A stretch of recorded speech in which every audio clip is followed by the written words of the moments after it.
le système qui est là doit la mettre en sécurité, mais doit être pensé pour que...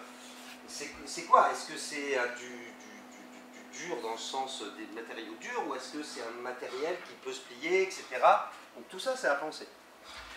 Dans la table, il y a au niveau qu'il faut calculer, par rapport à quelqu'un qu'on va dire qui fait 1,80 m, ça sera plus simple. Où est l'axe dans la table qui sort, vu que quand, donc c'est pas aussi haut que là, ça doit être plus par là, mais c'est à voir, c'est à étudier avec des vrais calculs scientifiques.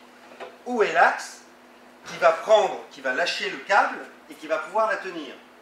Et après, dans cet objet-là, intérieur, comment c'est foutu pour que les câbles y passent, pour qu'on puisse avoir accès à des commandes et à des freins. Voilà. Mais c'est tous les calculs, c'est toutes les recherches qui m'intéressent. C'est peut-être une solution que vous allez trouver, peut-être pas l'autre. On s'en fout. Moi, ma chaise, elle est en train d'être fabriquée en Amérique, elle va marcher. Mais ce qui est intéressant, c'est pas de ce que va faire... enfin, j'espère qu'elle va marcher, je dis ça, mais je suis un peu présomptueux, mais c'est pas ce que va faire... vous voyez, bon, il y a un cahier des charges. Ce qui est intéressant, c'est vous, au niveau où vous en êtes, dans les compétences que vous avez et au-delà, c'est comment vous imaginez les choses. Et vous allez peut-être me trouver une solution qui ne sera pas du tout mon spectacle, mais qui va me dire « Ah tiens, ça aurait été pas mal ça aussi ». Vous voyez? Bon, il y a un cahier des charges, mais il y a... Chacun peut aussi banaliser l'image des charges de cet objet. Comment, avec le support, parce que c'est une vraie question que vous avez là, comment avec le support que vous allez utiliser ne pas banaliser ce que vous faites? C'est dangereux de banaliser, hein. Donc comment vous allez, si vous voulez vraiment dénoncer quelque chose, que ce soit ça, la torture, par exemple, c'est un de vos partis pris, c'est pas le mien, comment le faire de telle façon que ça ne banalise pas ce que vous voulez dire? Ou comment faire que ce témoignage, s'il y a un témoignage, c'est quoi, je prends ton idée de témoignage, hein, ce témoignage, cette recette de torture ou ce que tu veux, comment tu veux faire qu'elle soit vraiment entendue? C'est pas forcément en montrant des images de torture. Peut-être, peut-être, peut-être.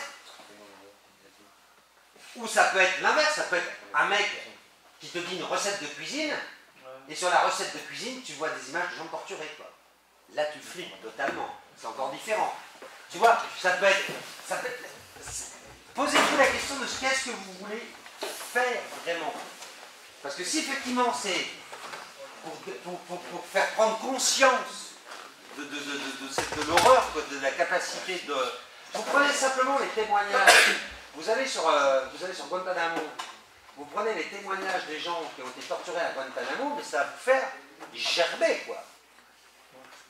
Alors, est-ce que c'est intéressant de mettre ça?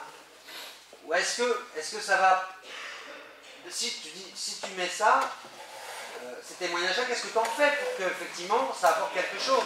Quel est ton point de vue par rapport à ça?